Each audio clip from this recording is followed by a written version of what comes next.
Hey, you listen to Wrestling Roundup on Free FM 89.0. This is Grady Hooker, and as always, live on Skype, we got Josh.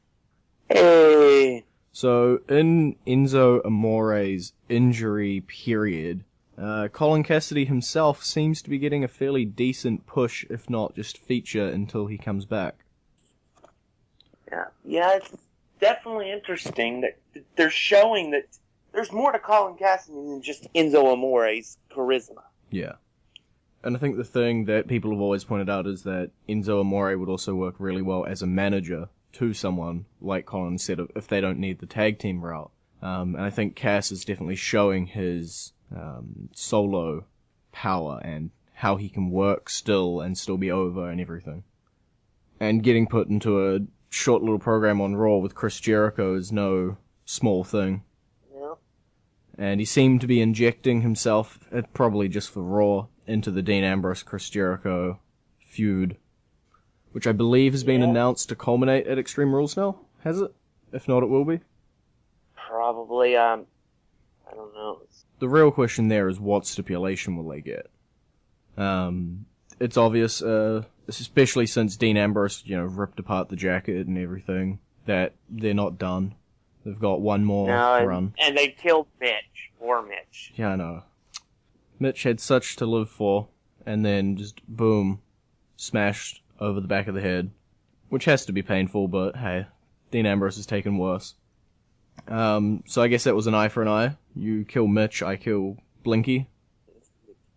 Yes, the match hasn't officially been announced yet. Okay, but it will be. Probably on SmackDown. Yeah, I'd say it's fairly confirmed, essentially, at this point, I think.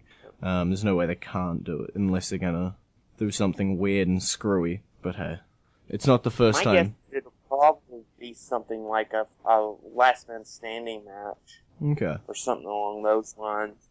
Yeah, I don't know. It'll be something, hopefully not as underwhelming as Dean Ambrose's last Extreme match. But in terms of where Dean Ambrose and Chris Jericho are on the card, especially as we were talking about it last week, it's heating up so much there, but the Fatal 4-Way that we all expected did get announced. Mm-hmm. Got the Miz. I'm just glad they didn't alter it. I did hear that there was a slim to none chance that Zack Ryder was going to interject himself. Yeah, he had to beat Kevin Owens to replace Kevin Owens in the match. Oh, but that would have been such a better match. The stunned silence. Yeah, the Fatal 4-Way is the correct 4 in it, and I still have no idea who's going to walk out the winner. You can have The Miz retain still, you can have Cesaro be the next guy, Kevin Owens and Sami Zayn, you can have either of them win it to further their always fighting feud. So many different outcomes. And then... Yep. Most interesting that the Intercontinental Championship picture has been in years. Yes, I will give you a lot of years in that as well. It's probably been a good 5 years, and that's just a number off the top of my head. Generally, it's just something that's been stale and an afterthought, almost. It looks like it just traded places with the US title, really. The US title had the open challenges, John Cena had it for a while. It was a title that everyone was seeing as big and almighty. And now the Intercontinental title is getting that with guys like Kevin Owens and Cesaro and Sami Zayn all competing for it. So people have started to like that title now. And then the US title is left off with the scraps of bad booking, I guess you could say, especially when you have your champion and you keep putting him into a tag team. Though I'm not sure with the US title whether they're going to essentially reset and just give it back to Rusev. Because giving it back to Rusev does allow you to have John Cena on Memorial Day win the US title off of a Bulgarian. It is possible. I think they're just trying to build Kalisto up. Yeah, maybe. That's really the two different ways. You'll know very quickly because from Payback, the win over Ryback, you can't tell if that's because they're trying to elevate Kalisto or if, they'd already essentially known Ryback's fate. And so with Rusev, I guess, if he beats Rusev, then they're definitely trying to build Kalisto up. But if Rusev wins, then you, I guess, just assume that Rusev is taking whatever place Ryback was going to have. And then the fact they're still floating around as Apollo Crews and not knowing where he's headed. Come think of it, I don't think he's been on Raw in the last 2 weeks. No, I don't remember seeing him. I don't remember seeing him at all. Which isn't a good sign. I still definitely agree that he came up a smidge early. By a smidge, I mean like 6 months early. But since we're on the topic of NXT, all of this before our first song, Dana Brooke debuted and rekindled her team with Emma. Well, definitely not the NXT debut I was expecting, but it was an interesting one. Yeah, I really liked the Emma Dana dynamic down on NXT. Essentially, just the mean girls. It'll probably work on the main roster just as well. It's definitely a crowded division right now, with at least, it's the first time in a while, they've had 2 decent storylines going on at the same time. But even with those 2 decent storylines, people like Paige, people like Sasha, and others are just not being featured as prominently, and now you're just adding another person to the mix. So, it'll be interesting to see, I guess, how they float it through. But I guess she just takes Cameron's spot. Because that's something, I guess... Possibly. Definitely going to have to see where they go from here. But it does provide them with another potential story that they can provide for the ladies, since they're trying to revamp the division. True. And Dana definitely has the athletic look. And I have a feeling that in the last 5 minutes I screwed up again and called them divas, didn't I? Huh? I don't know. I might have. Such a habit, so ingrained into my brain. So we'll go into our classic entrance theme. It's the Ultimate Warrior's Unstable.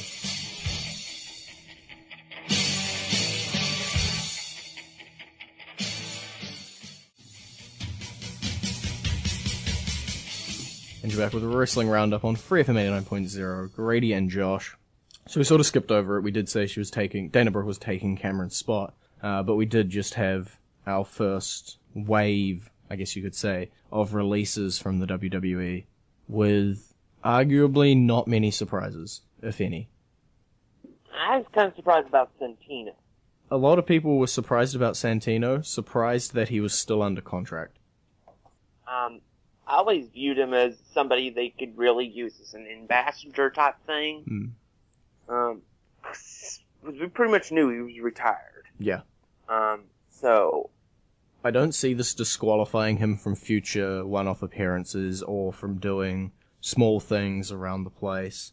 I guess it's just we don't want to continue paying him full-time rates. They might put him on a Legends contract or something like that, where they can still use him but not keep him on a full-time contract for a guy who makes 1 or 2 appearances a year. But when you look at Zeb Colter, the guy who they had nothing for, really, and Hornswoggle and El Torito, who were no longer needed, Wade Barrett, who everybody had really known was already on his way out, and then Damien Sandow, who wasn't necessarily... He was probably the internet's biggest shock, but I don't think it was a shock because of, I can't believe they released him. More of a, he was the one guy we didn't want to get released.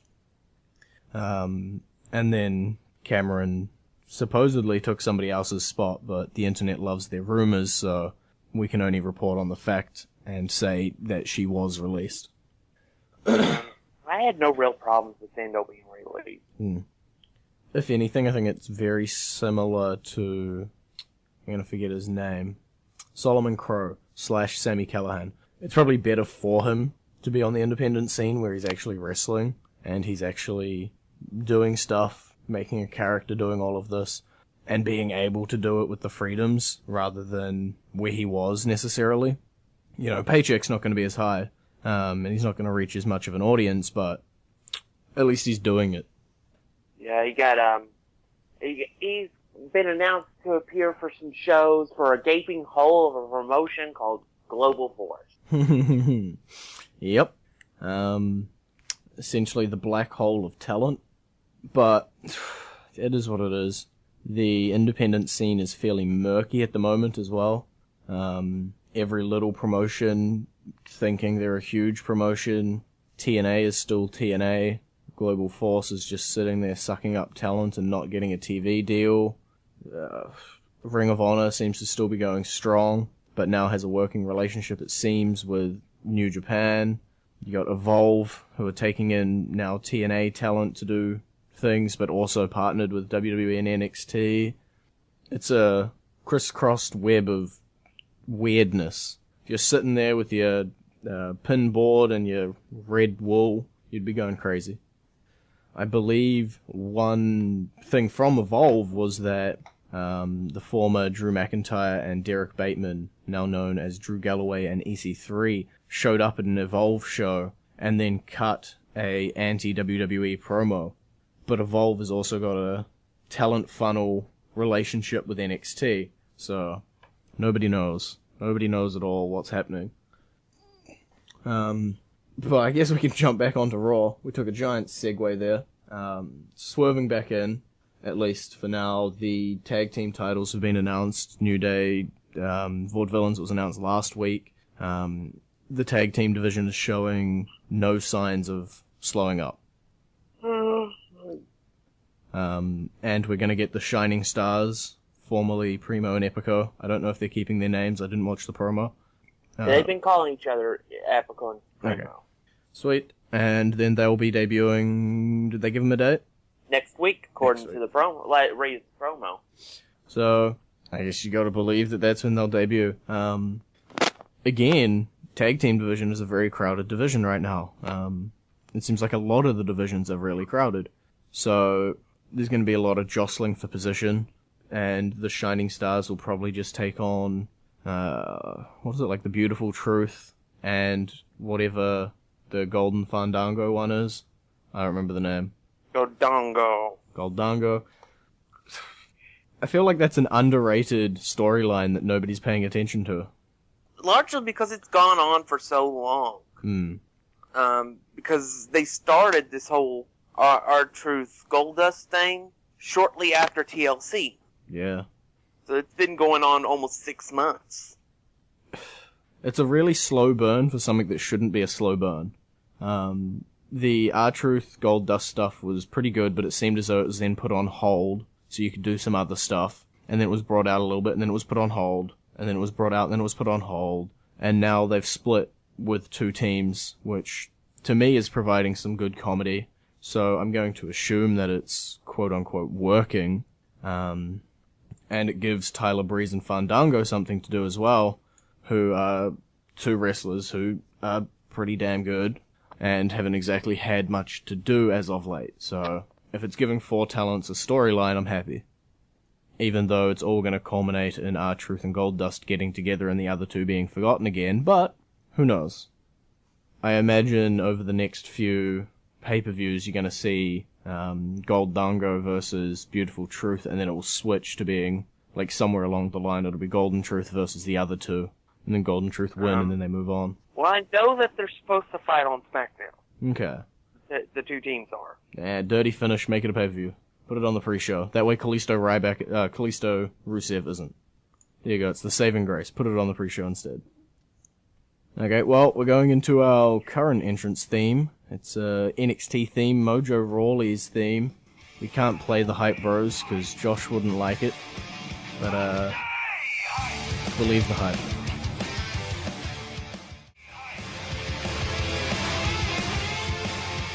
And you're back with Wrestling Roundup, Free FM 89.0, Grady and Josh. So, we saw Dolph Ziggler versus Baron Corbin again. Why? I was really excited with Baron. Dude was cutting lovely, lovely promos. But if all I'm going to see him in is matches against Dolph Ziggler, I'm going to be yawning like you and just be bored to death. Well, the matches have been alright. I still don't understand why he went under Dolph at Payback. Nobody will ever understand that. But I think they're trying to build Corbin up slowly. Yeah. Build him up with other people. Yeah. I'm sick of the same match over and over. It's not on that par, but it's very similar with John Cena, Randy Orton, and numerous other pairings before. You just get sick of the two wrestling over and over and over. There's only so many spots you can put in a match. And we've already posited lovely Baron Corbin feuds with the guys like Big Show and Kane that I think would build him up even slower. Just because they look like massive, huge threats, but everybody knows that they're squishy. So, yep. Corbin is definitely an interesting case. He's definitely got the potential to be a major player. We'll just have to see if he actually achieves it. I think if he fails to achieve it, it's at no fault of his own at this point, because he has all of the puzzle pieces. But it's not necessarily him assembling the puzzle. Man, I love my anecdotes. But I guess we can move into the main event scene with about 4 minutes left on the show. They're calling the former Bullet Club members the Club. Yeah, for legal reasons they can't use Bullet Club, so they just shortened it to the Club. Yeah, and I guess you can't call it the Baylor Club without Baylor there. Yeah. Though they did have a trademark done for Bulletproof, which I think might have worked cool. Yeah, a lot of people can't let the former security system thing called the Club go. I don't know. It is what it is. Really, in this storyline right now, this name isn't make or break. It's not like the entire feud is just going to tank because they named them the Club. There's been much stupider named things in the main event. Cough, cough, DX versus the Spirit Squad. But, so I don't see how a name is really going to affect them at the moment. And I assume that there's long-term plans for these guys, or else they wouldn't be brought up to the main roster as quickly as they were. Yeah, I hate to tell AJ, but I think the Club is only together again for 2 weeks. Before the Club's true leader ascends to the roster. So it's a reverse of what happened in New Japan. Yep. So at what point does Kenny Omega debut? I'll take that as a never. But yeah, I'm not as full-hearted behind that anymore just because I was so full-hearted behind it in Payback. So I'm now slightly more hesitant to throw myself behind the theory. And especially with Dana coming up now, it's just so much NXT call-up. So... Yeah, it's just if you thought about it, Extreme Rules seems like a more realistic place for him to debut anyways. True. Because the match already has the built-in stipulation that anything goes. Yeah. So I guess the Club can attack AJ and it not be dodgy. Or whatever happens, happens. Who knows? Roman Reigns probably walks out with the title no matter what anyway. Yeah. Okay, well, we're quickly running out of time, so it's been great talking to you. Maybe. You visit our Facebook page, facebook.com. I'm dying. Facebook.com/Wrestling Roundup Radio or Twitter.com/Wrestling Radio. Bad time to get something in my throat. I'll see you next week. Strike quick but creep slow. The competition is out.